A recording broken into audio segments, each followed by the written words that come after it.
Salut à tous en cette belle soirée, on se retrouve pour une nouvelle vidéo, et bien sûr c'est Para, et...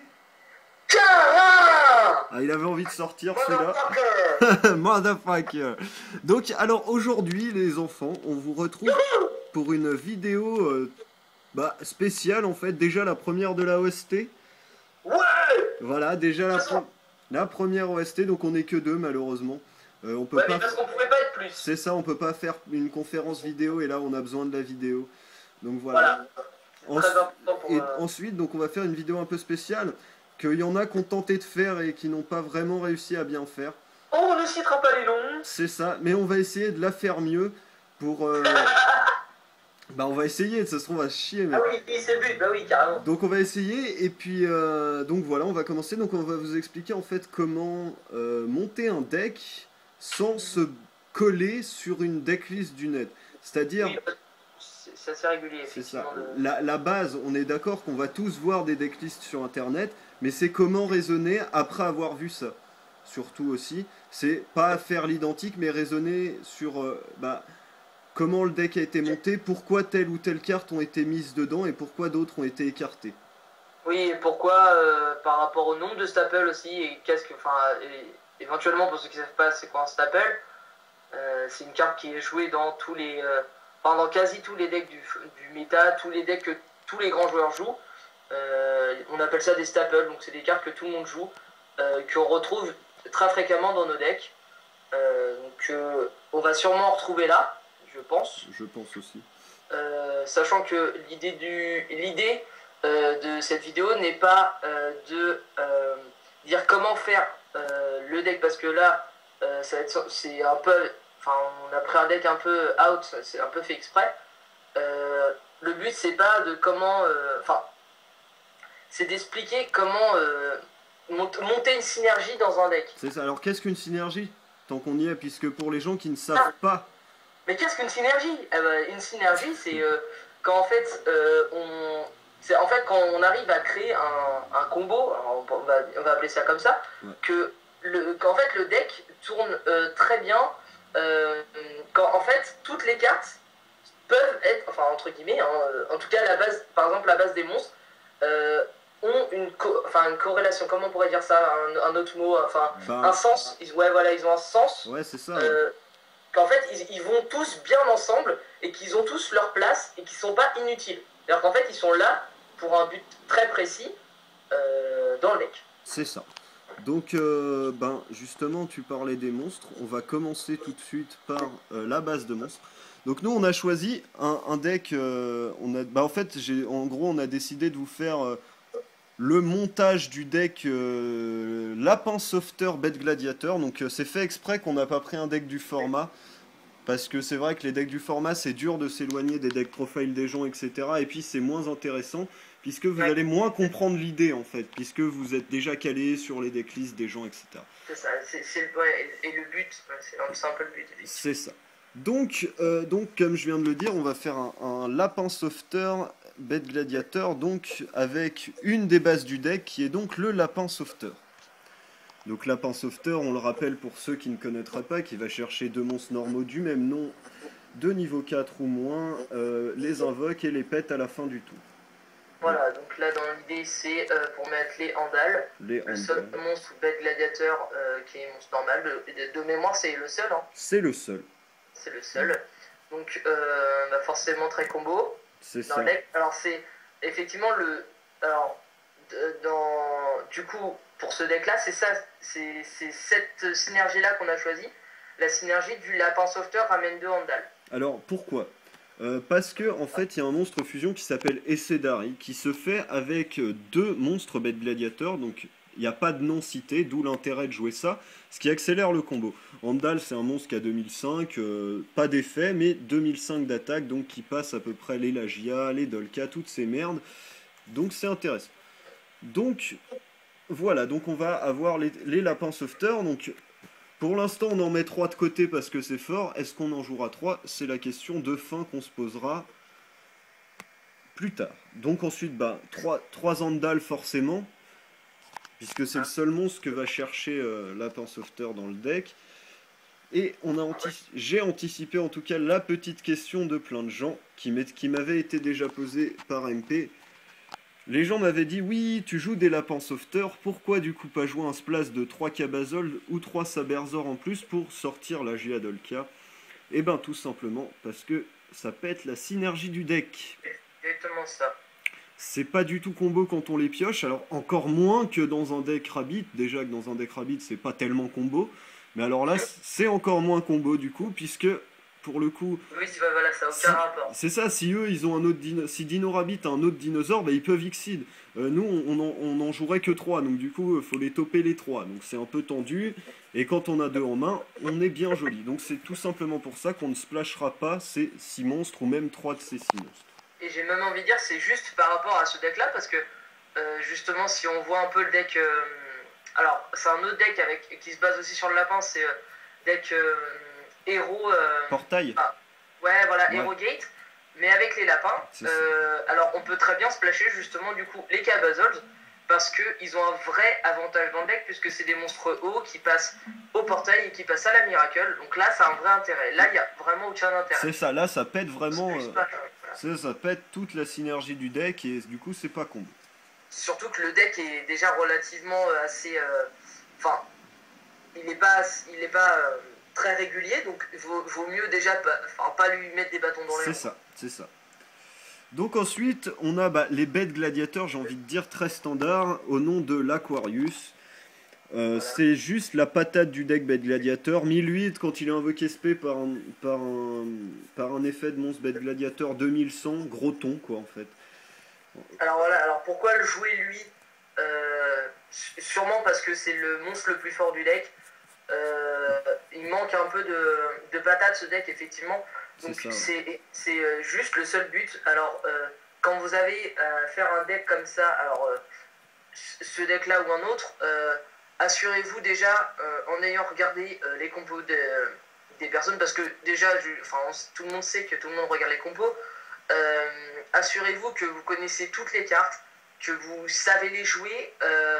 Ne vous amusez pas à juste copier les decks, parce que justement c'est une très mauvaise idée, parce que justement vous allez vous dire, si ça tourne pas comme vous voulez, vous allez sûrement vous dire ouais mais c'est un deck de merde qui joue, alors qu'en fait c'est par rapport à la volonté de la personne.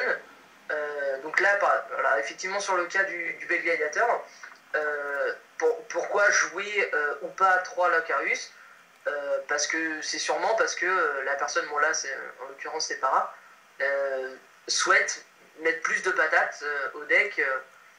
C'est une volonté de chaque personne. Donc arrête, entre guillemets, c'est presque un ordre. Arrêtez de copier les decks bêtement sans essayer de comprendre les synergies et comprendre pourquoi ils utilisent leurs cartes. C'est ça.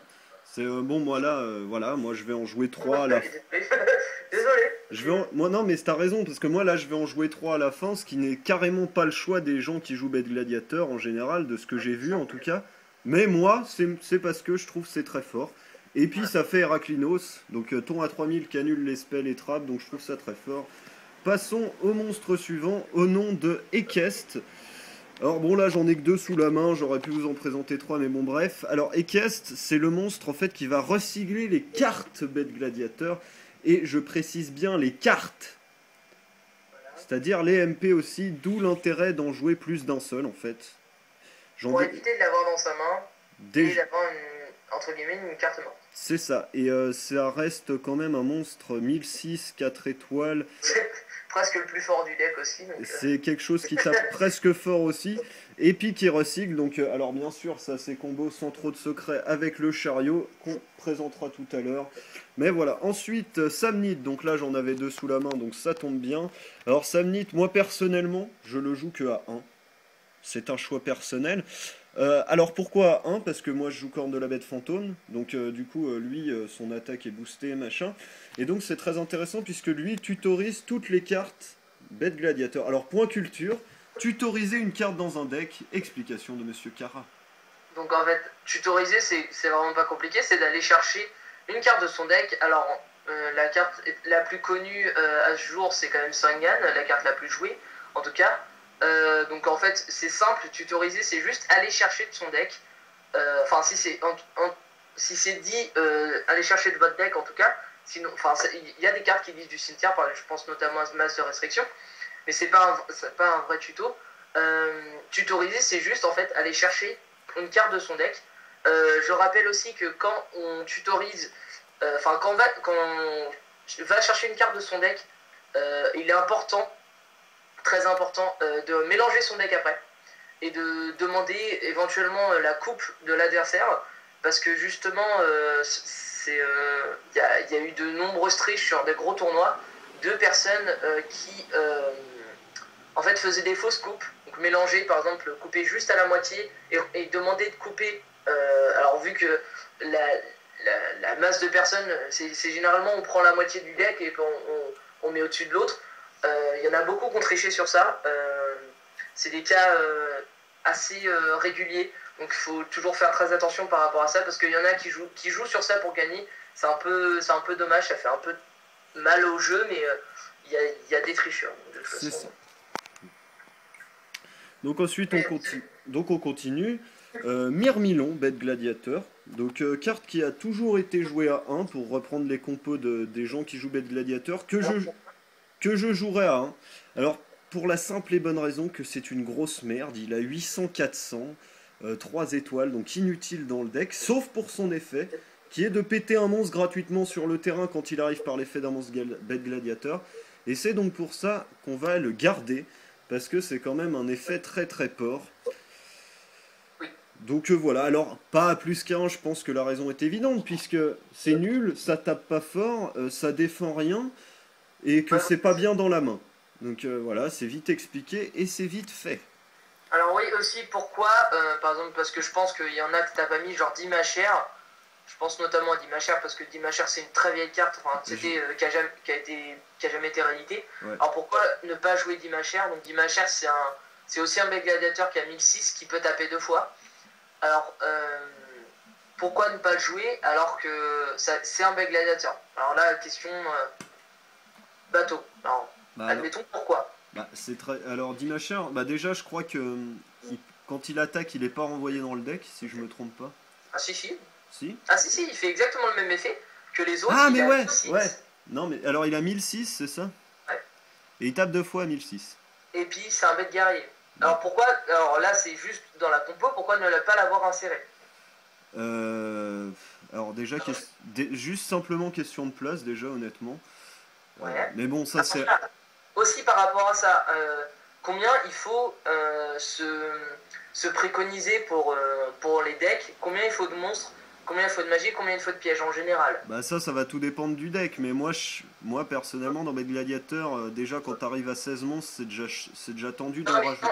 Ouais, justement, par exemple, si demain j'ai envie de jouer un deck, par exemple un Zector, alors je sais que c'est bateau, ouais. Mais combien il faudrait à peu près de monstres pour que, justement parce que c'est pas compliqué de faire un deck avec par exemple 35 monstres et puis 5 magies, enfin... Voilà, là je pense notamment à l'HMB, alors que normalement c'est pas le ratio habituel. Le ratio normalement, généralement, ça tourne autour de 20 monstres, autour de 10 magies et autour de 10 pièges. Ouais. C'est à l'heure actuelle, c'est à peu près avant c'était 20-15-5, je m'en rappelle à l'époque des monarques. C'est passé maintenant. Alors ça, ouais, effectivement ça dépend beaucoup des decks. Ouais. Le deck gladiateur n'a pas besoin de beaucoup. Alors qu'en fait, vu que ça tourne énormément, ça n'a pas besoin, c'est bon. C'est ça, donc c'est pour ça. Et puis pour revenir à ton histoire de Dimacher, donc c'est question de place, question de patate, parce que 1006 c'est pas terrible finalement dans le metagame actuel. Ouais, mais regarde Samnit. Ouais, mais Samnit a un effet port, il tuto.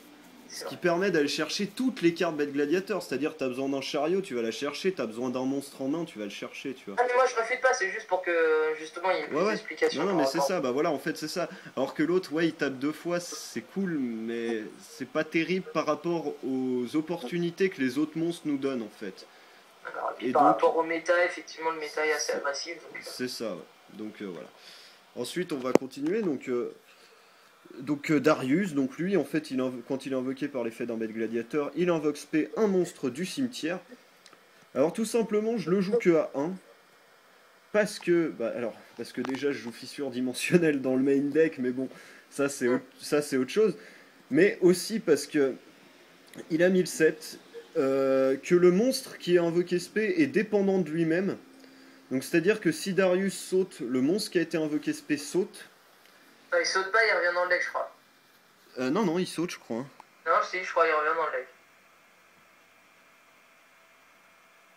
Si, il revient dans le deck.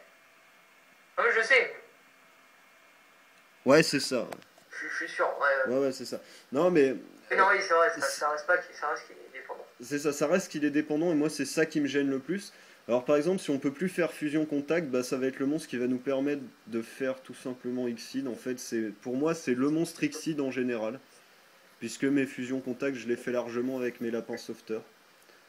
Donc voilà, et à 1 parce que en main c'est pas du tout combo, toujours pareil, et que comme on va le chercher très facilement avec les autres, pas besoin de le jouer à plus. Ouais, et puis en fait aussi parce que tu te bases pas, parce que il y a aussi une version Bête Gladiateur qui se base un peu plus avec Prisme, je pense notamment. Ouais, voilà, c'est ça. Ouais. Avec Prisme et Vitesse Tiger, il passe forcément un peu plus à 2. Bah oui, bah, pour son utilité aussi dans le deck. Tu vois. Voilà, c'est ça. C'est ça. Ensuite, donc ensuite on passe aux deux dernières bêtes gladiateurs que je vais jouer, mais aux deux plus grands standards du deck, on va dire. Le Rotirius. Donc alors bon, ça, quand c'est invoqué SP par l'effet d'un bête gladiateur, ça bannit un monstre ou une carte. Une carte dans le cimetière de l'adversaire. Donc c'est tout simplement complètement craqué dans le metagame, je trouve. C'est fort, ça se prend... En plus, alors c'est à 1002, donc ça se prend pas bottom. Et oulala que c'est bon. Et puis c'est un effet port, donc pour moi... Bon, après toujours aussi, ça hack 1002, donc main de départ, c'est pas terrible. C'est pour ça qu'on joue que hack 1, toujours pareil. Comme Myrmidon. C'est ça, comme Myrmidon. C'est fort, mais sans plus, donc du coup A1. Enfin si, là, pour le coup c'est très fort, mais le problème c'est la patate, effectivement. C'est ça. Et la dernière carte, le seul monstre limité chez les bêtes gladiateurs d'ailleurs, au passage, le Bestiary. Alors grand standard, le monstre le plus craqué tout simplement.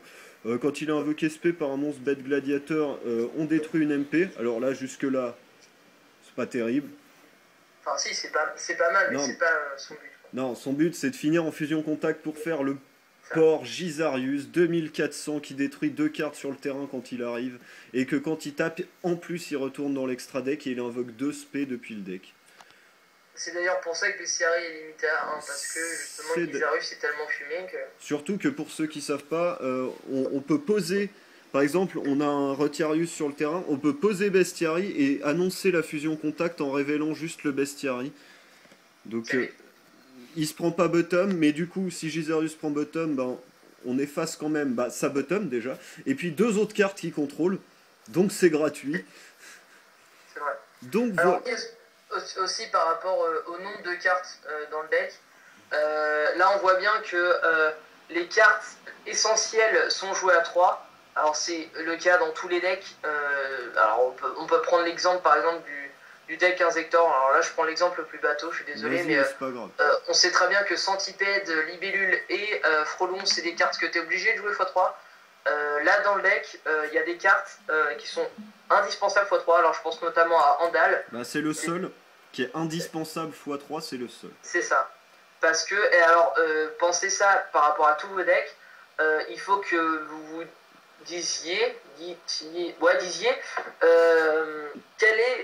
comment j'ai envie de tourner le deck. Donc là, si par exemple, pareil, avait envie de le tourner version Andal bourrin, c'est d'ailleurs, je pense, la version qu'il a pris, c'est mettre l'Acurius à 3 et Andal à 3, justement pour avoir un peu plus de patate. Donc c'est ça le but, c'est de bien choisir le nombre de cartes que vous souhaitez. Alors il a choisi, et effectivement c'est un très bon choix, de jouer par exemple Myrmidon, Darius et Retiarius à 1, justement parce que c'est fort, mais c'est pas non plus ultime, c'est pas une carte top deck. Alors là je demande à Para, qu'est-ce qu'une carte top deck?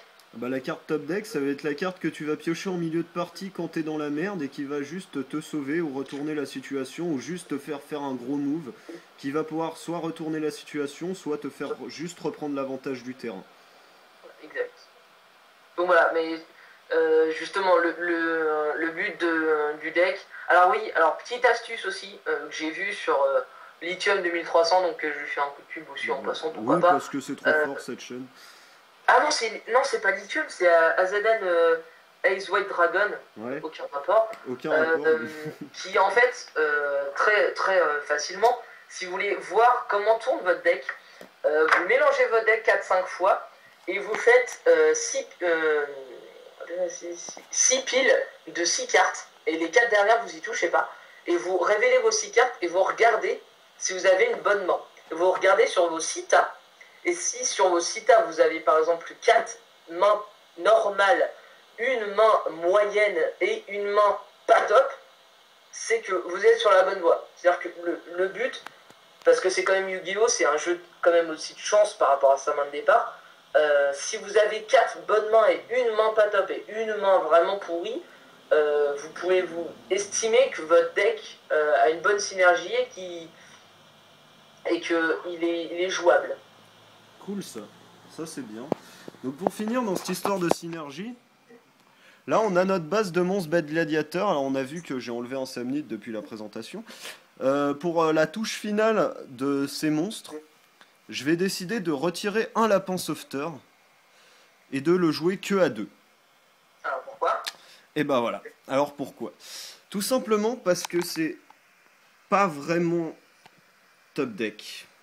Bizarrement, c'est pas une carte qui va être vraiment top deck en milieu de partie parce que Andal passe vite et que Andal se prend bottom et que Andal est dans la main de temps en temps. Et 3 lapins sauveteurs, ça pète la synergie du deck, c'est même pas un bon top deck de temps en temps, donc je préfère le jouer à 2. Ouais, et puis c'est surtout, enfin, et aussi, je vais plutôt dire aussi, par rapport, on pense notamment au deck Rescourabit habituel, c'est que il le joue x3 et il joue Sangan aussi, pour le tutoriser très rapidement, parce qu'ils en jouent 6. C'est-à-dire que ils peuvent se dire qu'avec le pot d'avarice, que leurs 3 Rescourabit peuvent passer les 3.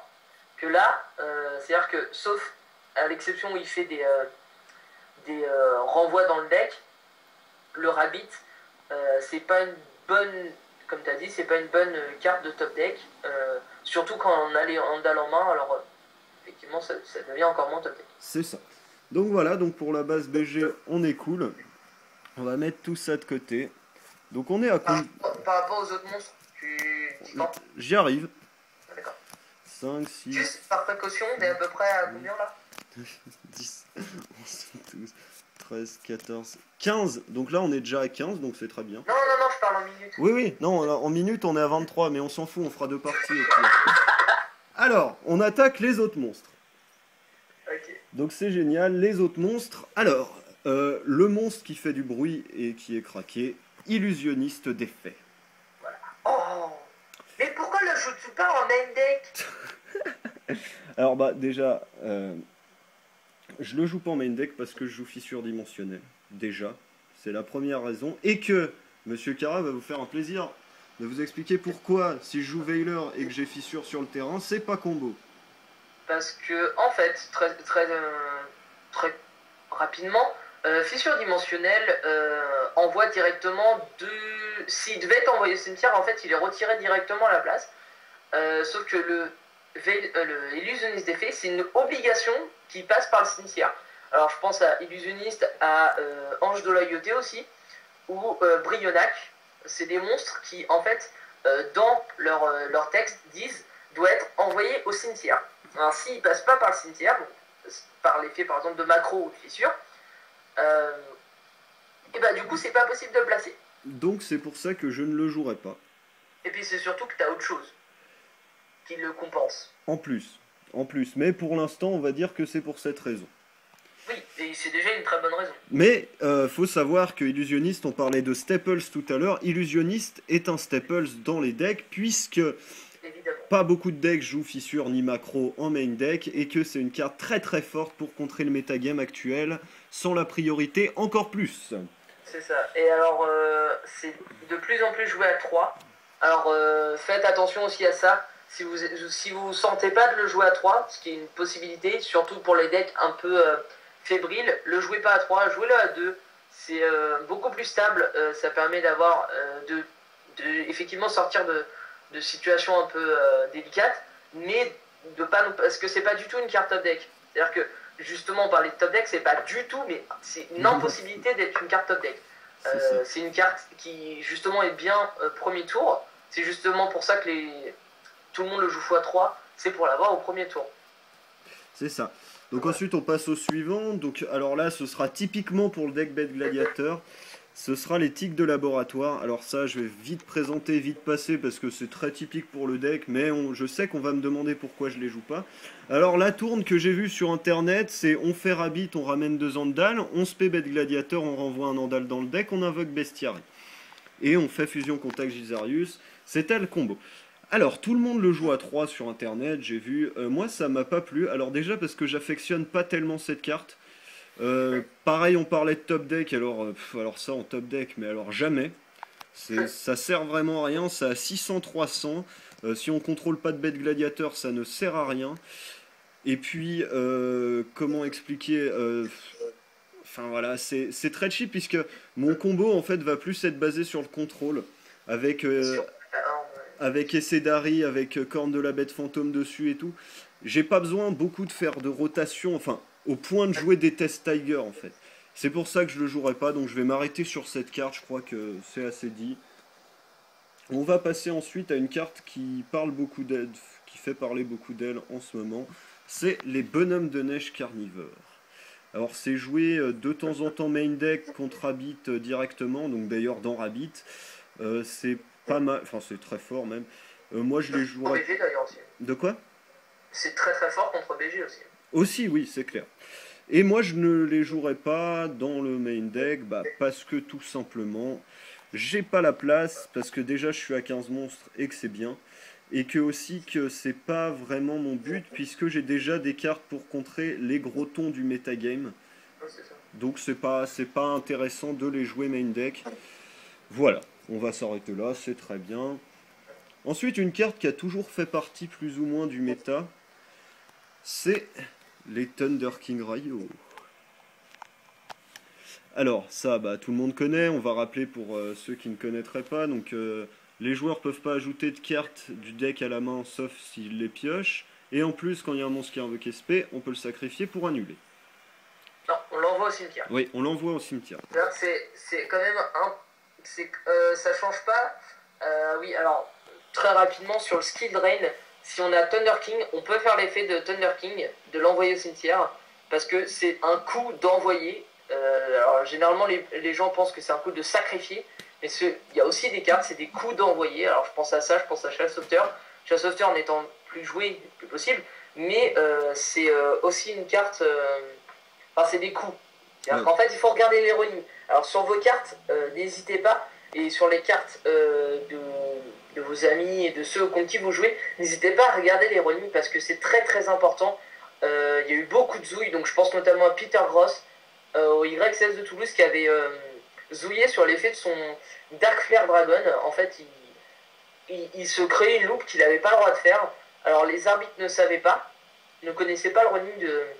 Enfin, l'incapacité de faire ce move-là, donc il en a profité. C'est d'ailleurs en partie pour ça qu'il a gagné YCS. Alors j'ai pas envie de lui voler sa victoire, mais en plus il a été annoncé comme étant un stacker. Enfin bref, donc n'hésitez pas. C'est-à-dire les rollings c'est très très important. Mettez-vous à jour. Alors allez sur Yugi Wikia, c'est-à-dire que c'est le serveur le plus connu. Il y a aussi Yogi Rolling qui est français. Qui se base sur Yugi Wikia, donc autant aller sur Yugi Wikia. C'est en anglais par contre, mais vous y trouverez beaucoup de news et beaucoup de rolling. Et puis c'est simple d'explication, il n'y a jamais de mots techniques vraiment avancés dans Yugi. C'est très abordable pour même ceux qui parlent pas très bien anglais. Oui. Et donc, même ceux qui viennent à peine de commencer. C'est-à-dire que mettez-vous à jour vite. C'est très important. Très important. C'est ça. Donc alors Thunder King, moi je vais pas la jouer. En main deck en tout cas. Alors oui, moi je la side personnellement, mais je la jouerai pas main deck. Puisque mon deck je joue que 15 monstres et que du coup il faut que je puisse aller les chercher au deck. Je puisse les tutoriser et du coup je ne joue pas Ryo qui peut me déranger à certains moments. C'est ça. Voilà, tout simplement. Mais j'aime bien les jouer en side contre Hero. Et puis notamment. tu peux faire le BG, donc tu les joues en secrète, alors qu'en commune ils sont exactement Ouais, pareils. non, mais bon, ça va.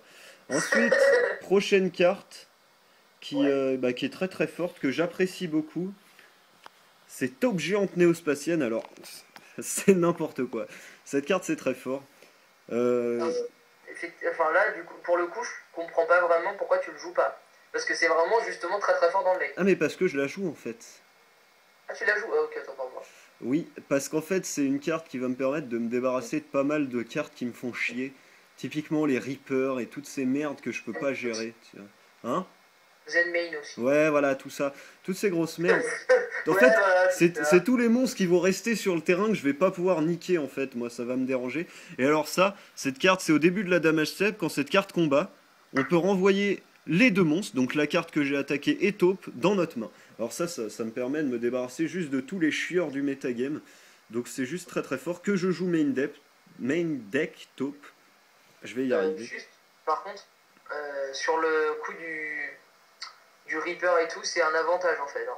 Que les monstres adverses soient pas détruits au combat, c'est un avantage pour toi. Parce que du coup, tu peux le taper indéfiniment avec tes Ouais, monstres et mais faire leur effet. justement, ça va dépendre de la gueule de mon terrain et des fois, Oui, quand par exemple j'ai Cédari et Korn, il faut que je finisse le match, tu vois. oui, forcément. C'est ça. Donc voilà, donc ça, moi je le joue main deck. Et ça me monte à 16 monstres et je m'arrête là, donc c'est très fort.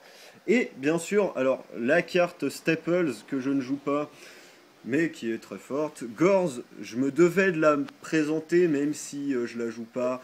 Bon, Mais bah, c'est une carte que je side contre un Zector en fait. Ah ouais? Ouais. Bah parce qu'un Zector a la fâcheuse tendance à niquer tout mon terrain et à taper directement et ça me casse les couilles. Et Bah, donc, justement, après, tu leur. Ouais, bon, ok. ouais Donc, mais après il me le répète mais ça me fait tempo tu vois. ouais. Donc voilà c'est tout. Donc bon bah Gorz, hein, s'invoque spé quand il y a une attaque directe, met un token avec le montant des dommages reçus. J'aime bien cette carte mais C'est une grosse staple hein, dans tous les decks c'est ça. de format. Dans tous les decks qui vont pas jouer des magies, beaucoup de magie continue ou beaucoup de C'est ça. pièges, c'est joué. Sauf que moi je joue des magies continues et beaucoup de pièges. Donc voilà. Donc, eh ben, C'est à jouer, ça joue. donc c'est tout pour les monstres. On va pouvoir attaquer les magies au bout de 32 minutes. C'est cool. Et pas mal. De quoi? On va faire une vidéo de 10 minutes. Ah oui. Ouais, Ah ouais, oui. tranquille. Alors, on va commencer par les staples pour les magies. Donc Ah voilà. les cartes jouées dans tous les decks. Mais alors pour le coup, ça va être dans tous. Le trou noir. Bon bah Ah, détruit tous ça les oui. monstres sur le terrain. Gros staples. Monstrueux. Le Monster Reborn. Forcément. Forcément, qui ramène un monstre du C'est un cimetière. vrai staple pour le format. Alors c'est une carte abusée, mais c'est un staple. C'est ça. Le violent orage. Alors qui nique toutes les MP du terrain. Alors ça, amazing card, comme dira les Américains. Et c'est surtout, alors je pense notamment pour le deck, c'est très très bien premier tour. Alors qu'en fait, il faut C'est vraiment se ça. baser sur ça parce que C'est un peu l'idée. après, justement, on a un très gros terrain, enfin un très gros terrain niveau MP. Alors c'est pas intéressant de faire son violent. Mais ça peut Mais être. ça retourne toujours la situation. Et puis ça peut être un très bon top deck. Alors ça pour le coup, oui. Si on est dans la mer, que le gars gère son terrain avec des MP, bah pim, C'est ça. et on est tranquille. Et puis le Book of Moon. Alors plus ou moins joué, très souvent joué d'ailleurs. Bah, enfin, certains decks du format, je pense à Pulsar. Pulsar ne le joue pas. Oui, mais bon, ça Mais après. parce qu'il base sur le S-Stab comme un bourrin. Mais il le joue pas. Mais effectivement, c'est une carte à jouer dans tous les decks. C'est ça. Donc voilà. Donc ça, c'est les 4 plus gros staples. C'est ça. Que je joue d'ailleurs dans le deck, évidemment. Ensuite, il y a les un peu moins gros staples, mais qui sont staples quand même. Enfin, je me comprends. Des middle steppers. C'est ça, c'est les typhons. Alors, à jouer à 1, à 2, à 3 dans les decks, ça dépend de votre compo, ça dépend de votre puissance à détruire les cartes, de votre puissance à gérer le terrain, à gérer les MP et les monstres. Et ça dépend hein, si vous êtes riche, parce que si vous êtes riche, vous achetez un rayon nocturne et pas typhon, mais. Bah, j'allais y venir juste après, justement. Sans spoil. Donc voilà. Donc moi, j'en jouerai que 2 parce que justement, j'ai une très grosse puissance à gérer le terrain adverse. Donc ça c'est bien en début de partie pour moi. Ça peut être un bon top deck si le terrain est bloqué, mais je le jouerai qu'à 2. Et puis justement on en vient au rayon nocturne. Carte qui ne fait pas beaucoup de bruit et ce qui m'étonne beaucoup puisque c'est très très fort. Alors bon bah moi je l'ai pas encore intégré au deck parce que comme je vous dis j'ai une très très grosse puissance de destruction. Mais cette carte est très très forte puisque l'adversaire ne peut pas chaîner la carte ciblée. C'est ça. Alors je pense évidemment aux zones sûres, de plus en plus jouées dans les decks Inzektor. C'est le plus gros exemple. Au Book of Moon, qui est un Staples, donc forcément joué. Donc c'est très très intéressant comme carte. Et je pense qu'un jour ça percera, même si les gens ont du mal à s'y faire. En OCG, c'est joué à 3 dans tous les sides. Ah, non, non, dans tous les mecs, justement, en OCG, ils commencent à jouer Typhon à 1 et jouer 3 rayons parce que c'est tellement. Ça, entre guillemets, ça crée la surprise parce que les gens généralement vont s'habituer à jouer Typhon. Ils vont se dire ouais, mais Typhon c'est mieux, c'est Shenab fin de tour. Ben justement, Shenab fin de tour c'est bien, mais quand on peut le faire pendant son tour et qu'il peut pas le chaîner, ben, c'est exactement pareil qu'un Typhon. Ça a la double utilité. Enfin, je trouve que. Ouais, moi je suis d'accord. Mais bon, ça c'est une carte, voilà, vous pouvez la jouer vous pouvez jouer Typhon, c'est pas non plus dégueulasse. Alors Ouais, on va venir ouais. à une grosse carte qui est de moins en moins jouée puisque bah, y a moins en moins de decks qui va en profiter. C'est Peau d'Avarice. Alors moi que je ne joue pas évidemment puisque fissure, puisque mes monstres retournent dans le deck. Mais je trouve dommage que c'est une carte qui est laissée à l'abandon parce que ça fait piocher 2, ça remet 5 à l'extra deck, au deck, donc voilà. Alors là, il y en a une que t'as pas montré. C'est quoi? Effectivement, c'est le. Mince, comment ça s'appelle? Mind Control. Ouais, effectivement. Mind Control qui est aussi une grosse carte du format qui permet tout simplement de voler un monstre pendant un tour. C'est relativement joué dans quasi tous les decks. Même d'ailleurs, le Bête Gladiator pourrait juste, pour une question de X6 par exemple, ou de synchro, ou justement de libérer un peu la place pour taper. C'est une carte. Bon, faut savoir la jouer. C'est pareil que par exemple tout ce qui est jugement et tout. Faut savoir la jouer au bon moment. Vous précipitez pas pour faire vos moves. Réfléchissez. La personne en face de vous ne peut rien dire si vous mettez 10 secondes ou 15 secondes à réfléchir sur un mouvement. Alors si vous faites ça tous les tours, c'est très franchement très relou, mais il n'a pas le droit de pas être. Enfin, il peut être pas content, mais il a le droit de rien dire. Donc n'hésitez pas à prendre du temps pour réfléchir. C'est important de réfléchir. Ouais, non, mais Ouais, bon, c'est important. c'est ça. Moi, Mind Control, je le joue pas, toujours pareil, question de place. Tout simplement. C'est ça. Ensuite, haute carte, bon alors là, ça va être plus axé sur la stratégie de mon deck. Fissure dimensionnelle. Donc là, c'est carrément plus basé sur la stratégie du deck. Donc voilà, donc pas très très d'intérêt à passer plus de temps. Je la joue à 2. Moi, je m'en fous puisque mes monstres en général ne finissent pas au cimetière. Et puis quand en général ils finissent au cimetière, je m'en tape. Donc voilà, tout simplement. Et alors, jouer fissure plutôt que macro, c'est dans l'optique de pouvoir récupérer les chariots. Voilà, la carte piège. Même si macro est vraiment 100 fois meilleur dans le format, faites bien attention à ça. C'est ça. Alors après, je vais en venir à une carte qui m'a été proposée plusieurs fois dans mon deck, mais que je ne joue pas puisque bah, je vais justement leur expliquer à ce moment-là. Donc ça aussi, c'est plus axé Bête Gladiateur. C'est les forêts anciennes. Alors bon, l'effet, puisque cette carte est pas très très connue, c'est lorsque on active cette carte, tous les monstres sont en défense, sont en attaque face recto, les effets flip sont pas activés. Et à partir du moment où il est sur le terrain, à chaque fois qu'un monstre tape, il est détruit à la fin de la battle phase. Donc en fait, c'est combo avec les bêtes gladiateurs, parce que quand il tape à la fin de la battle phase, il retourne dans le deck. Donc c'est relativement combo effectivement. Le problème, c'est que moi je joue plus une version contrôle, donc c'est-à-dire j'ai pas que des monstres qui retournent dans le deck tout le temps, où je ne fais pas leur effet volontairement, puisque je m'installe avec les cornes de la bête fantôme, etc. Donc pour moi, ça n'a pas d'intérêt de jouer cette carte, parce que je préfère garder mes monstres en général. Quand j'ai un essai d'arrêt avec cornes, par exemple, Shining ne passe pas au-dessus, je suis très content. J'ai pas envie que si je tape, il soit détruit. Donc, c'est pas dans mon intérêt de la jouer, tout simplement. Donc voilà, c'est un peu une réponse à ceux qui me l'avaient proposé. Carte suivante.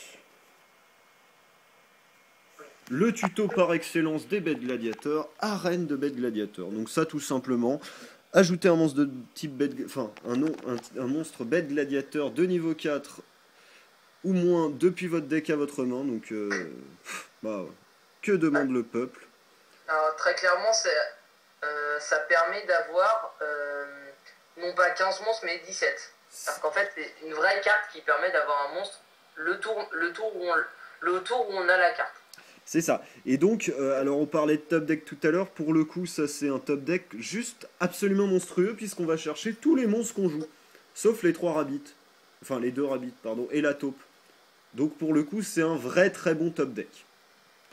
Mais ça dépend de la situation. Parce que s'il a 15 monstres, enfin 4 monstres, ça dépend. Mais ouais, mais ça dépend de la force. C'est ça. Si par exemple il a 2 monstres, pas de trapline et que derrière nous on top ça. Bah, y a moyen qu'on tape, ensuite qu'on fasse effet, qu'on aille chercher Myrmidon, on gère ces 2 monstres en un seul tour. Donc c'est relativement top deck, je trouve. Donc voilà, j'en joue 2. Ensuite, carte plus ou moins Staples, qui est jouée dans des decks, pas jouée dans d'autres. Peu de dualité. Oui, vas-y, tu as un avis?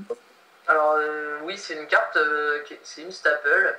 Effectivement, dans beaucoup de decks qui sont très lents, entre guillemets, ou en tout cas qui n'ont pas besoin de tuer en un tour, je trouve que c'est un peu dommage sur le Blade Gladiator parce que justement, le but étant de faire des invocations spéciales à peu près tous les tours. Enfin non, sauf quand t'es placé. Effectivement, quand t'es placé, t'as plus besoin de faire d'invocations spéciales. Mais c'est pour ça que je ne la joue pas. Mais je me devais de la présenter quand même. Oui. Non, Okay. voilà. Ensuite, alors, ah oui, bon bah la prochaine carte de plus en plus devient un Staples. Dans tous les formes, dans tous les decks. Lance interdite, monstrueux, moins 800, plus affecté par les magies et pièges, les magies et pièges pendant le tour. Donc, alors, en fait, cette carte dans le deck va nous permettre soit de baisser l'attaque des monstres adverses pour taper, soit d'éviter des bottoms. En général, ça va être l'idée, ou des prisons. Et alors, c'est justement joué dans quasi tous les decks, notamment à cause de la règle de priorité qui a disparu. Les monstres les plus puissants, alors je pense notamment à BLS, Soldat du lustre noir en français, c'est ce genre de cartes qui peuvent se prendre trappe sans fond. Justement, les gens s'amusent de plus en plus à jouer lance interdite, justement pour ça, pour pallier les réponses adverses. C'est ça, donc moi je vais en jouer 2, ce qui est très correct dans le deck, et puis voilà. Ensuite, alors on en vient au débat de ces derniers temps. Les Smashing versus les Soul Takers. Alors voilà. Alors moi, dans ma dernière vidéo de deck profile où j'ai présenté mon deck, j'ai dit que je jouais 2 Smashing. Je ne reviendrai pas dessus. Ça, c'est clair. Moi, je joue 2 Smashing et les Soul Takers en side deck. Alors oui, Soul Taker a l'avantage de Miss Timing, Pulsar et Shining. Alors, Miss Timing, cher ami.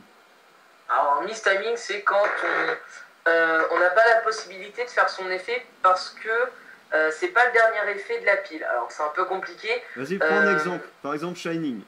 Héros élémentaire élimination. Effectivement, Shining, qui...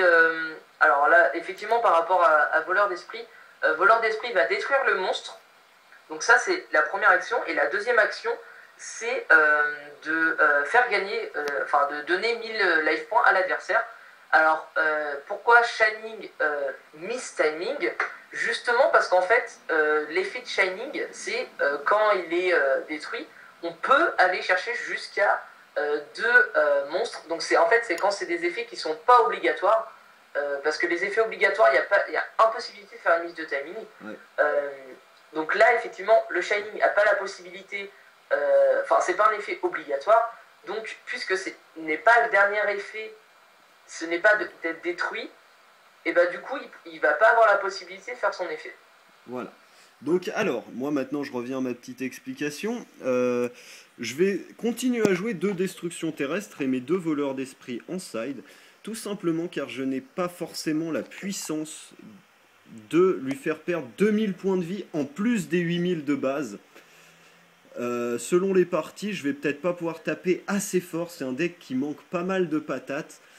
Alors oui, je contrôle bien le terrain et tout, mais je peux pas me permettre de lui donner gratuitement des life puns comme ça. Donc c'est pour ça que je vais garder Destruction Terrestre, même si dans le metagame, bon ça c'est la particularité de mon deck, mais même si dans le metagame, Voleur d'Esprit est mieux, parce que tout à l'heure j'en parlais avec Kara, effectivement, mis à part les Miss Timing, Shining et Pulsar, il y a aussi le fait qu'on peut choisir la cible. C'est surtout ça en fait que je trouve intéressant. C'est aussi ça qui est très très fort, mais il y a l'inconvénient de devoir taper 1000 de plus et que je peux pas vraiment me permettre. Donc c'est pour ça que je continue à jouer 2 smashing, enfin 2 destructions terrestres au lieu de 2 voleurs d'esprit. Est-ce que l'explication va... Alors justement pourquoi jouer smashing au lieu de fissure? Parce que alors ça a été très ancré à cause des tokens. Il y a l'ancien format. L'ancien format était très, on met plein de tokens, donc on jouait pas à fissure, mais smashing pour en fait détruire le monstre le plus puissant. Là dans le format, ça changera pas non plus des masses, sachant que les défenses généralement des monstres c'est des défenses pitoyables, mais c'est des défenses qu'en fait le Konami ne s'en soucie même pas. C'est-à-dire que le but c'est de mettre la patate du monstre est très importante, mais la défense est plus si importante que ça. Et justement, fissure et smashing, c'est en fait un peu du coup, enfin c'était déjà un peu la même carte, mais si vous n'avez pas smashing, vous pouvez très bien mettre fissure, c'est dans le même esprit. Voilà, tout simplement. Et donc c'est parti pour les pièges. Ouais, après 55 minutes. 46. Ah, vive le montage. Ça va. Donc alors, ce qui va être cool dans le deck et pourquoi on joue pas Veiler aussi du coup en complément, c'est les 3 chariots de guerre des bêtes gladiateurs. Alors carte juste monstrueuse puisque quand on contrôle un bête gladiateur, on annule un effet de monstre et on le détruit. Alors c'est concrètement un Veiler et en plus c'est encore mieux qu'un Veiler puisque ça permet d'annuler n'importe quel monstre, n'importe où. Donc retirer, banni du deck, du terrain, de la main, ça annule absolument tout. Donc c'est encore plus fort que Veiler, puisqu'on peut l'activer durant n'importe quel tour. Enfin, excepté le tour où on l'a posé, mais c'est logique. Donc c'est encore plus fumé. Donc en fait c'est ça le Veiler du deck, c'est le chariot. C'est ça. Tutorisable avec les caisses. En plus, tutorisable avec Ekest, récupérable. Ouais, excuse-moi. Récupérable avec Ekest et tutorisable avec Samnit. Donc c'est n'importe quoi et donc on le joue forcément à 3 parce que c'est un Veiler continu pendant n'importe quel tour, à n'importe quel moment, sur n'importe quel effet. Et donc c'est juste n'importe quoi les enfants. Alors ensuite on arrive à la carte, justement on en débattait tout à l'heure donc on va passer très vite. C'est les Macrocosmos, je joue Fissure justement pour la loupe avec les chariots. Pour pouvoir aller les récupérer, tout simplement. Voilà, macro que je remplace à la place de Fissure contre un Zector, puisque ça nique juste toute sa loupe. Donc c'est fait exprès, c'est fait pour ça. Et aussi contre Windup, parce que c'est la même merde. Ouais, parce qu'en fait Windup joue sur l'Exis et les Exis, les matériels de Exis ne sont pas... même s'il y a fissure dimensionnelle, ils sont envoyés au cimetière parce qu'en fait c'est pas des monstres. Donc... Mais du coup, c'est pas possible. Pour le deck automate, c'est un avantage, enfin pas un avantage, mais ça ne dérange pas d'avoir fissure dimensionnelle alors de son côté ou du côté adverse. Par contre, Macrocosmos, oui, puisque c'est n'importe quelle carte est forcément retirée. Donc du coup, même si c'est un matériel de monstre, on s'en fiche, il sera forcément retiré. Du coup, forcément, ça les embête un peu plus. C'est ça, et pour le même principe pour le frelon, un Zector qui est considéré comme une MP qui part, donc qui part pas avec fissure, mais qui part avec macro et que du coup fait pas son effet. Enfin voilà. N'importe quoi en passant. Normal, ça on le sait. Ensuite on arrive à 2 autres cartes que je ne joue pas mais qui sont forcément présentées dans une construction de deck, on est bien d'accord. C'est les chaînes démoniaques, donc negate les effets et ne permet au monstre qui est équipé de ne pas attaquer quel joueur. Donc c'est une carte très très forte, beaucoup jouée, que j'aime beaucoup. Que je ne joue pas puisque 3 chariots, encore une fois, j'en ai pas besoin. C'est ça. Mais c'est très fort, donc on se doit de les mettre. C'est une carte qui peut être jouable. Donc ouais, non, c'est très fort. Mais je les joue pas puisque j'ai déjà mes Veilers plus forts, donc voilà. Oui, en parlant de staple, il y avait une staple aussi monstre, donc on n'a pas parlé. C'est le Maxé. Alors Maxé qui a été joué pendant... Alors il y a eu une euphorie pendant 6-7 mois. Le format... L'ancien format, quoi, en fait, tout simplement. Ouais, c'est ça. À cause du Tengu Plante. Voilà, et Alors, ne vous amusez pas à regarder les decklists des, entre guillemets, des plus grands. Si eux jouent maxé, c'est qu'ils ont une raison. C'est sûrement parce que, enfin, dû à l'événement. Parce que, par exemple, ils savent qu'il y aura beaucoup de pulsars et beaucoup de machins. Vous amusez pas à jouer des cartes que vous connaissez, enfin, que vous n'avez pas joué. C'est un peu dommage, sachant que c'est une carte quand même qui coûte assez cher. Donc, si vous la récupérez, essayez de pas faire n'importe quoi avec. Alors oui, c'est une carte que je présente pas parce que tout simplement j'en ai plus, mais que j'aime bien jouer en side pour contrer wind-up, mais ça ce sera une autre histoire. Donc ensuite on passe à deux cartes que je joue, main deck aussi, au nom de Prison Dimensionnelle. Bah, carte qui m'arrange plutôt pour garder mes tons sur le terrain en général, comme moi je... Pour pas qu'ils tapent des merdes, genre si j'ai invoqué un Rotirius et que j'ai rien pu en faire derrière, c'est pour protéger mes monstres. C'est une carte qui devient de plus en plus forte, moi je trouve, à part contre un Zector. Mais j'aime Ah oui, beaucoup. en fait, ouais, c'est le problème, c'est juste un Zector. C'est pour ça que je la vire quand je joue contre un Zector. Mais sinon, c'est une carte très très forte qui a beaucoup beaucoup de potentiel contre les Shining, les Pulsars et tout ça. C'est une carte que j'affectionne beaucoup et que je joue main deck x2. Voilà. Et ouais. Ah ouais, c'est juste pas fort contre un Zector, donc c'est quand même plutôt pas mal du coup. Donc ensuite, je vais vous présenter une carte que je joue x1 dans mon deck. C'est dispositif d'évacuation d'urgence. Donc moi je la joue x1. Non, non, pas d'urgence, non, pas trop. Non, obligatoire, pardon, oui.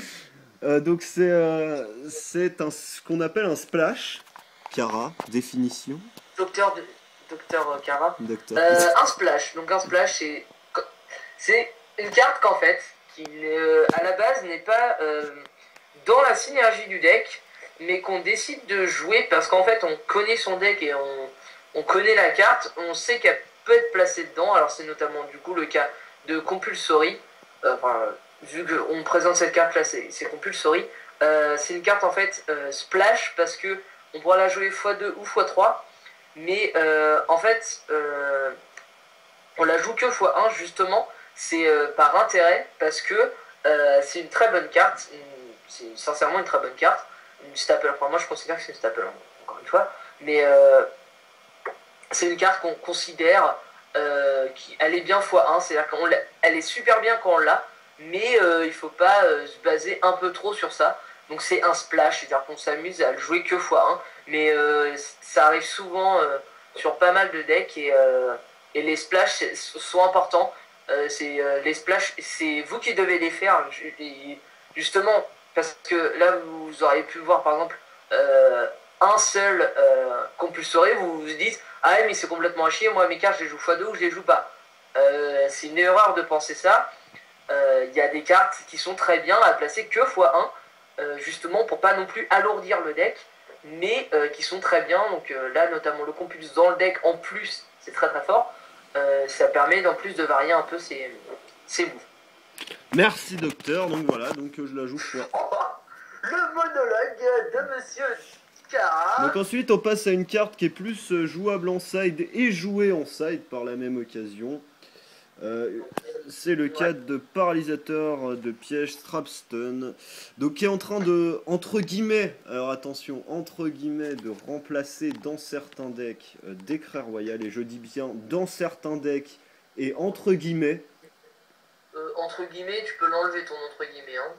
Décret est de moins en moins joué pour mettre place à paralysateur. Oui, c'est vrai, mais je veux pas choquer les gens qui croient que Décret c'est fort. Oui, Décret c'est n'importe quoi. Oui, bah oui. C'est n'importe quoi. Mais cette carte est très forte. Alors, encore une fois, dans un Zector, bon bref, voilà. Alors, c'est une carte que je joue en side dans ce deck pour éviter de me prendre trop de merde si je vois que le gars joue une très très grosse trapline. Et puis voilà. Je crois que... C'est surtout pour éviter les sides adverses parce que on fait ça pendant son tour. Concrètement, on n'active pas ses pièges. Enfin, sauf si on est un peu débile. Enfin, après, ça dépend des pièges, hein, forcément, mais généralement, c'est en fait justement pour avoir la possibilité de taper tranquillou sans se prendre un typhon, parce que typhon c'est très régulier de se prendre typhon sur Décret. C'est d'ailleurs généralement quand on voit un Décret en face, on n'a qu'une envie, c'est de le typhonner. Donc paralysateur c'est bien parce que justement quand on joue un deck contrôle, alors c'est pas joué dans tous les decks, Les decks, par exemple le deck Pulsar, faut pas jouer paralysateur, faut jouer décret plutôt, parce que les gens vont décider leur typhon, ce qui paraît assez logique puisque c'est complètement inutile. Du coup c'est plus intéressant de jouer décret. Paralysateur c'est plus pour les decks qui jouent forcément plus contrôle, donc Inzektor, Bête Gladiateur, bon, quasi tous les decks déjà du format jouent plus contrôle qu'autre chose. Merci docteur pour cette traduction. Donc voilà. Et aussi c'est chainable. Par exemple à une bottom ou un torrentiel. Ouais, voilà, par exemple aussi. Ou un chemin. Aussi. Donc voilà. Ensuite, je présente des cartes. Alors, cartes qui ne sont pas jouées dans tous les decks, pas jouables dans tous les decks, mais que j'ai envie de présenter quand même parce que j'adore cette carte. Ah, mais t'as raison. Pot de vin du temple maudit. Alors. Adore-la. Donc on negate une magie et piège et on fait draw l'adversaire. Alors voilà, les gens l'aiment pas parce qu'on fait piocher, mais c'est un contre-piège et c'est même pas par rapport à ça.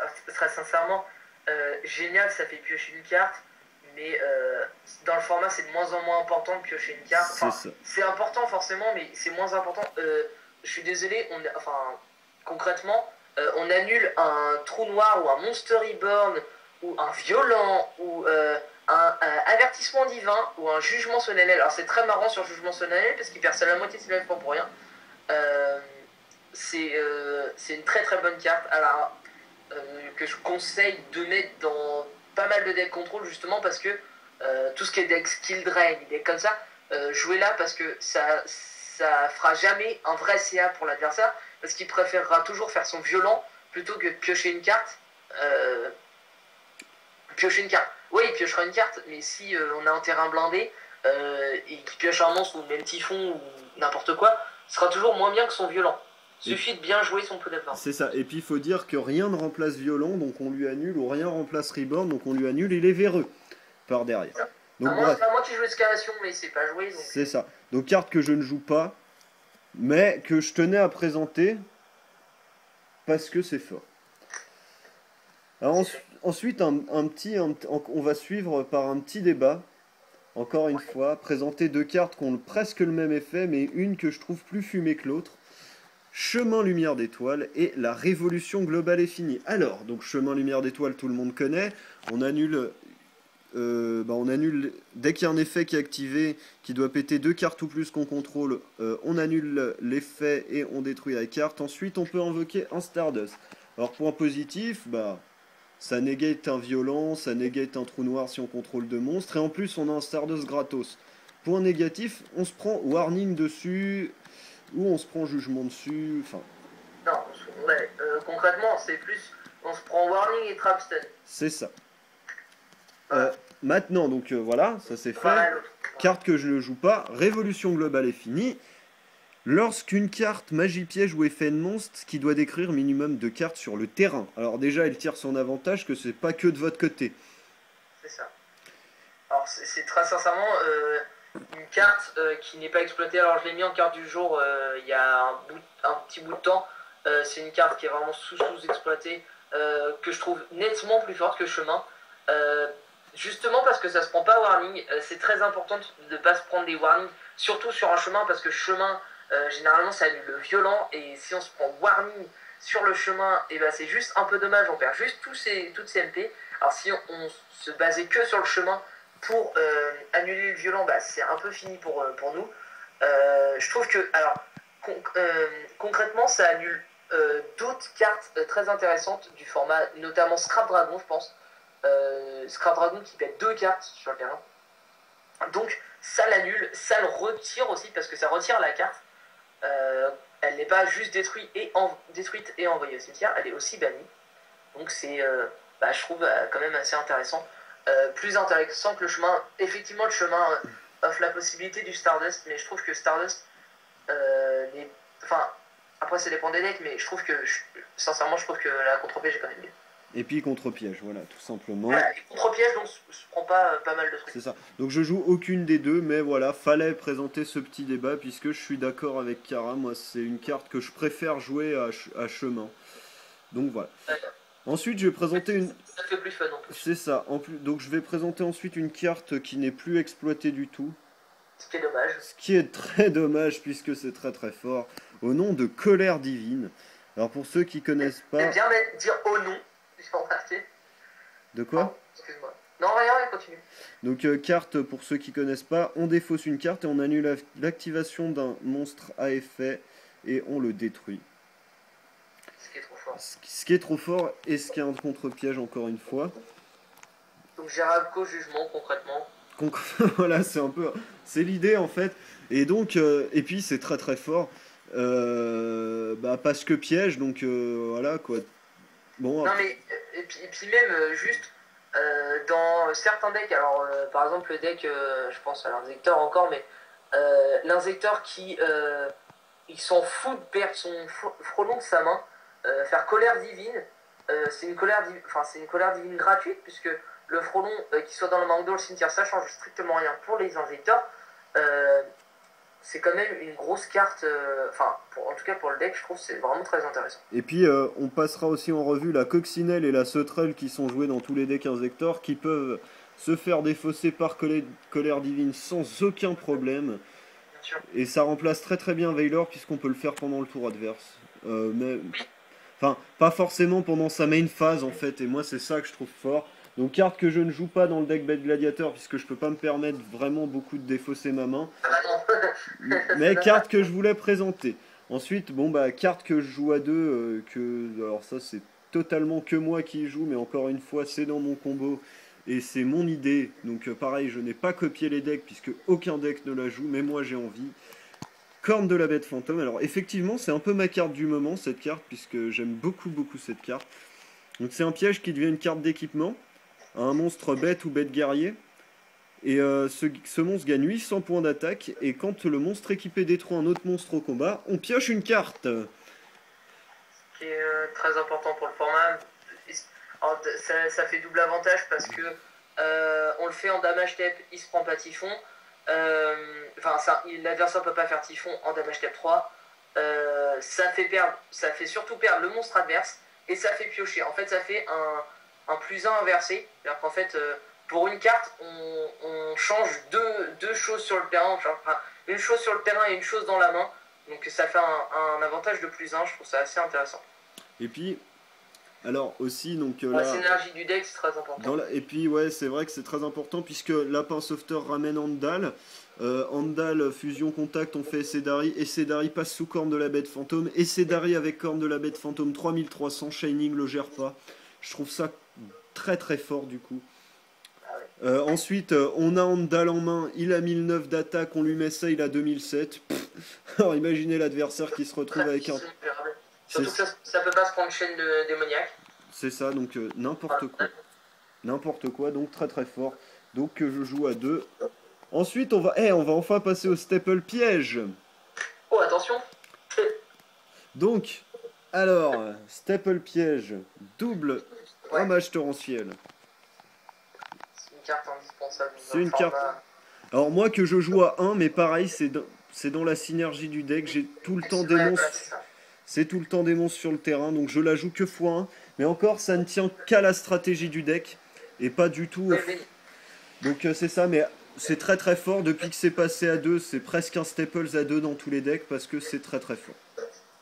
Ah non, c'est très sincèrement... faire un deck sans hommage torrentiel, alors faut vraiment jouer un deck très spécifique et connaître parfaitement son deck, parce que hommage torrentiel, ça sauve de tellement de situations, mais...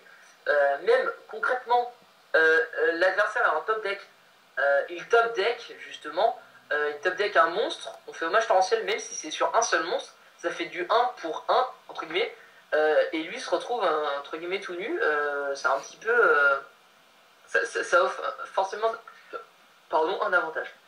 Allez, c'est parti, on passe au suivant. Carte méga jouée depuis qu'elle est sortie, qui sera toujours sûrement tout le temps jouée. Le fameux contre-piège, avertissement divin. On paye 2000, on annule un effet, une magie ou un piège qui a pour effet d'invoquer ou tout simplement une invocation. On peut le faire sur un gore parce que c'est un contre-piège. C'est n'importe quoi, cette carte c'est trop fort, faut la jouer à 2 dans tous les decks.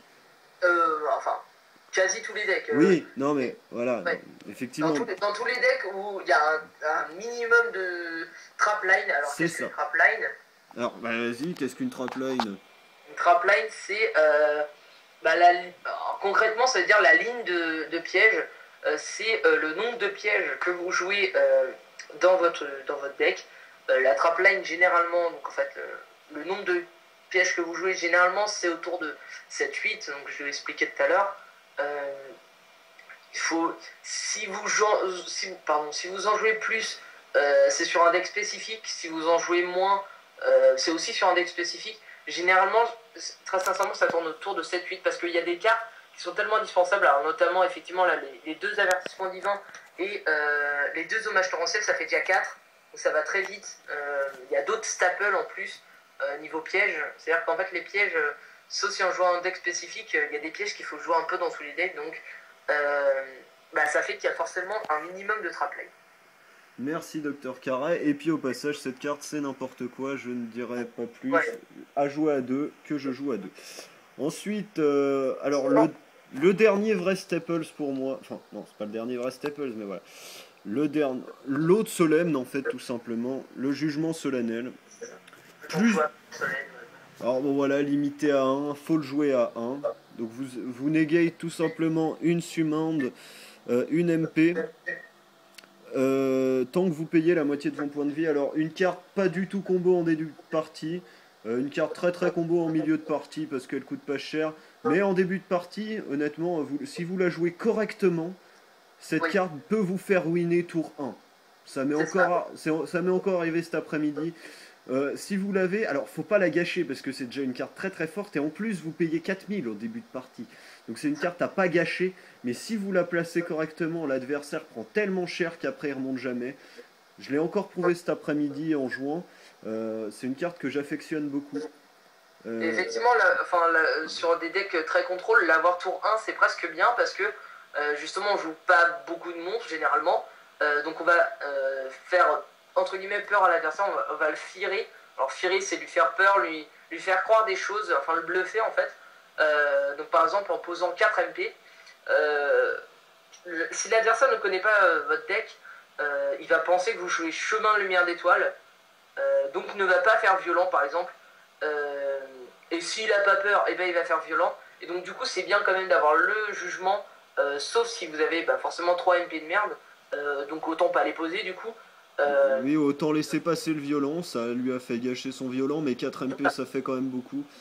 voilà, donc autant, enfin, si par exemple vous vous retrouvez avec une main de départ avec par exemple 5 magies pièges et un monstre, n'hésitez pas à poser le monstre, et si dans les 5 magies pièges il y a jugement, même si le reste c'est pas terrible, même s'il y en a que genre une de bien, deux de bien, n'hésitez pas à tout poser. C'est-à-dire que l'adversaire va avoir tellement peur, ou alors il va y aller bourrin, mais généralement les gens sont de moins en moins bourrins, enfin le format l'autorise, mais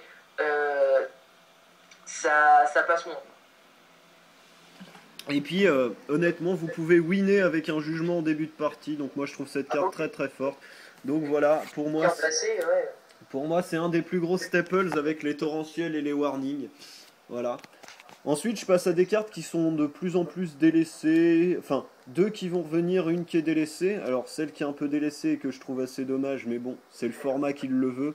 La force miroir. Non, c'est le deck Inzector qui le veut parce que justement, on peut pas s'amuser à poser C'est CMP. ça. C'est ça. Puis bon, voilà, c'est une carte que j'aime bien, que je ne joue pas parce que, bah, encore une fois, question de place.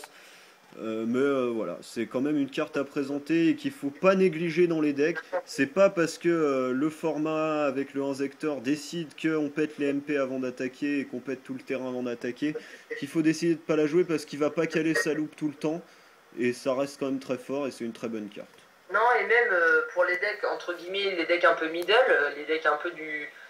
Qui sont pas du format, si vous jouez pas contre des gens qui jouent du format, c'est une carte très importante parce que justement permet de déblayer le terrain, permet de. Si l'adversaire a pris un trop gros avantage, bon, forcément, il a ses typhons, il a plein de cartes pour annuler, mais ça de toute façon, on pourra rien y faire. Mais c'est effectivement d'ailleurs Force Miroir pourrait être repassé facilement à deux, tellement que les gens n'aiment pas cette carte alors que c'est une carte très sympa. Euh, et concrètement, ça peut vraiment donner un vrai CA. Donc le CA, c'est alors, normalement, le CA, ça veut dire chiffre d'affaires, mais bon, le CA, c'est le nombre de cartes qu'on a comparé à le nombre de cartes qu'on a et en comparaison avec celui de l'adversaire. Donc si par exemple on fait force miroir et qu'il avait 3 monstres et qu'on fait force et que ça passe et que les 3 monstres sont détruits, et ben on fait un 7 plus 2 parce qu'avec une carte on a détruit 3 cartes, donc on fait 3 moins 1, ça fait 2, on gagne 2 de plus sur le terrain la main, enfin un mélange de terrain-main. Et le CA, les gens parlent beaucoup par rapport au CA. Ouais, t'as un CA monstre, oh, t'as un plus gros CA que moi. C'est avoir plus de cartes que l'adversaire. Alors j'aimerais rajouter quelque chose par rapport à Force Miroir. Je trouve que cette carte n'est pas à négliger, comme je le disais avant, parce que si on se cale sur la règle de 3 typhons, un violent, un Zector, bah on joue plus de cartes en fait. Oui. Pour moi, voilà, c'est ça. En fait, si on part là-dessus, oui, bah moi, bah du coup, je joue pas, ou alors je joue un Zector, tu vois. Mais c'est pas la peine. Cette carte, c'est fort, et voilà. Faut pas partir défaitiste en se disant ouais cette carte ça va servir à rien, le gars s'il joue un Zector, ou ça sert à rien parce que le gars va jouer 3 typhons à violent, ouais on s'en branle, mais dans ce cas joue pas si t'as peur de ça. Oui, ouais, dans ce cas-là, c'est même plus intéressant de jouer à Yu-Gi-Oh! Jouer un deck. Je jouais pas de deck. Ouais, ou alors jouer un deck sans MP, mais bon, vous verrez bien ce que ça Ouais, donne. jouer un deck HMB. C'est ça. Ou alors même tester votre deck sans piège ni magie, puis vous allez voir ce que ça vous donne. Vous allez vite revenir avec des MP, même avec 3 typhons. Ensuite, la dernière carte que j'aimerais présenter, une carte qui pour moi revient en force avec la disparition de la priorité, et puis une carte qui a toujours été complètement fumée pour moi, mais ça c'est mon avis personnel et c'est le tien aussi j'imagine. Ah oui, forcément. C'est la fameuse trappe sans fond. Alors, carte fumée. Donc, alors déjà carte fumée dans le format contre Rabbit, puisqu'on nique ces 2 monstres qui ramènent avec Rabbit.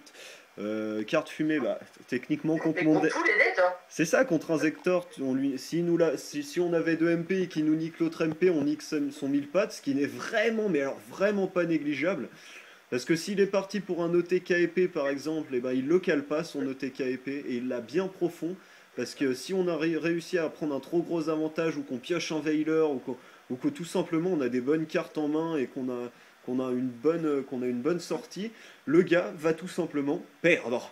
Surtout s'il n'a pas une bonne main derrière qui pensait juste faire son ETK épée winner comme ça, là ça le nique tout simplement. Ça nique. Bon, non, c'est trop.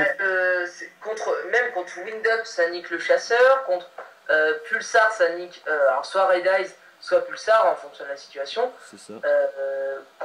Et alors ça force aussi les gens à. C'est aussi un force lance interdite parce que du coup les gens jouent lance interdite pour parer aux trappes sans fond. Et du coup, la trappe sans fond, ça force l'adversaire à jouer ses cartes alors qu'il n'avait pas spécialement envie de les jouer. C'est ça.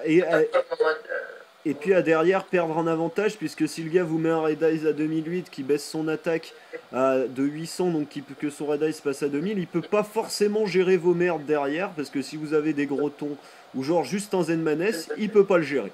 Tout simplement. Donc c'est très fort, c'est une très très bonne carte et je considère ça comme un Staples.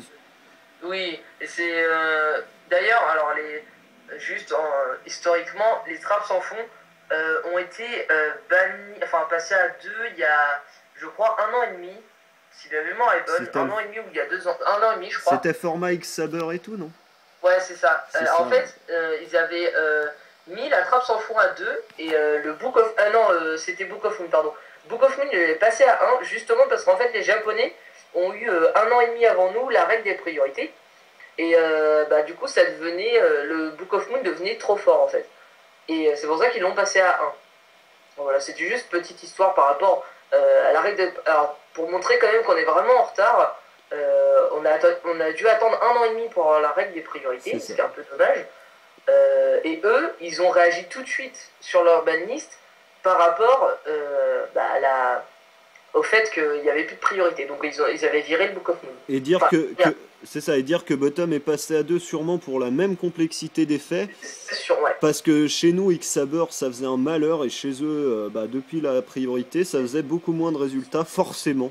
Ah mais Saber, ça n'a jamais fait de résultat là-bas puisqu'ils n'avaient pas Hameçon en fait. Ah ouais, ils avaient pas, il me semble. Là, ils l'ont eu récemment, mais ils l'avaient pas avant, en fait. Et puis, celui qui a mis le 9 aussi, il l'avait pas. Ah ok. C'est pour ça qu'en fait, ça s'était pas joué. Mais sur tous les decks du format, le Book of Moon, c'était tellement puissant qu'ils ont dû le passer à 1.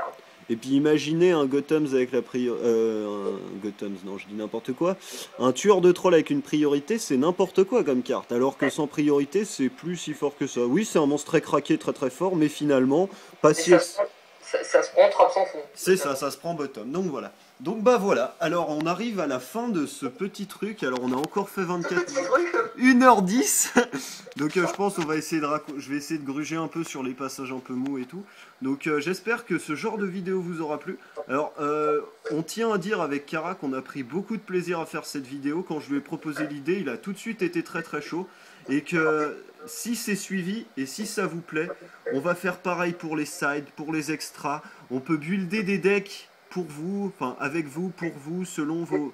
D'ailleurs, c'était à la base ce qu'on avait mis sur ouais, mais... prod, mais qu'on n'a pas suivi. C'est-à-dire qu'on n'a pas suivi parce que j'ai eu beaucoup de travail. C'est aussi ça qui a joué. Moi, j'étais plus souvent là. Mais en fait, c'est surtout pour... alors, si le gars, il vient et qu'il me dit « Ouais, bulle-moi mon deck Inzektor », non, j'ai pas envie. Enfin, deck Inzektor, voilà, s'il a envie de le builder, bah, il va un peu voir les... Non, et puis même, venez avec un minimum d'idées. C'est ça. Les decks du méta, au bout d'un moment, c'est-à-dire que tout le monde les connaît.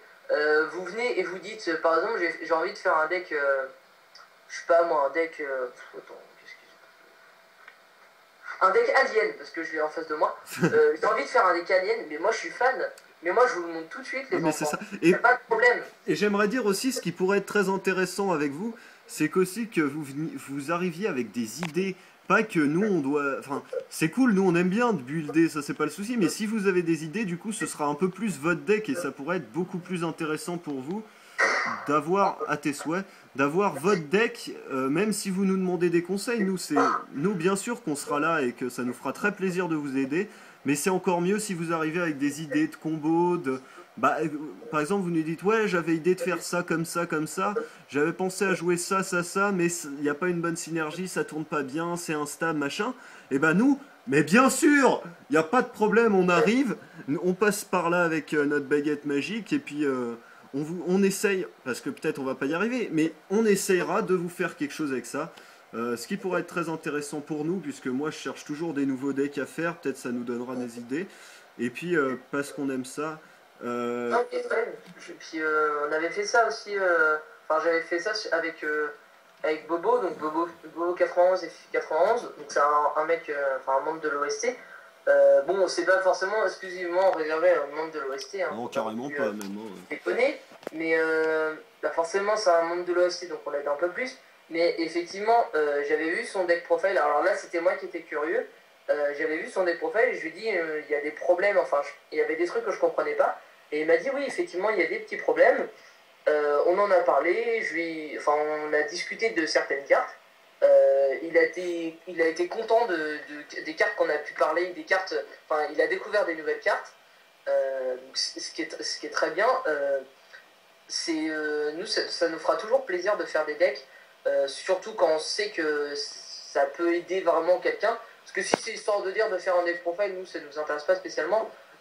C'est au moins qu'il soit utilisé, parce que c'est peut-être aussi pour ça que on n'avait pas continué sur Paracara le fait de faire des decks, parce que le truc c'était on faisait des decks mais concrètement ça servait pas. Ouais, puis les gens ont pas joué le jeu de vouloir les playtest après et tout. Ouais, c'est vrai que du coup ça enlève le côté intéressant du buildage. Parce que nous, le gars il nous dit ouais et tout, j'ai besoin d'aide pour ce deck, j'ai un tournoi samedi, bah nous on l'aide. Et puis s'il fait un bon résultat ou s'il fait pas un bon résultat, il nous dit ouais il y a ça qui est pas allé, ça qui est pas allé. On rebuild derrière, on reteste et si ça passe mieux, bah c'est cool, ça passe pas bien, bah faut qu'on réessaye. Lui aussi il peut chercher et c'est ça qui est bon aussi, c'est qu'on ait des retours du deck. Parce que c'est vrai que builder un deck dans le vide, voilà, on le fait déjà assez pour nous, pour le faire pour les autres, quoi. Donc voilà. Non, voilà, on est un peu vos papas, quoi. On prend soin de vous, quoi. C'est ça. Bon, par contre, on va peut-être couper la vidéo, ça fait un poil long. Donc, en tout cas, perdez 1h30 de votre vie à regarder, enfin 1h30, 1 heure de votre vie à regarder ça, ça en vaut la peine. On a vraiment pris plaisir. Si ça vous plaît, on recommence. Tu mettras en description. Si ça vous plaît, on recommencera. Et sur ce, ciao à tous. Merci d'avoir regardé jusqu'au bout. Pour ceux qui arriveront jusque là. Et on vous dit à plus YouTube. Mais oui.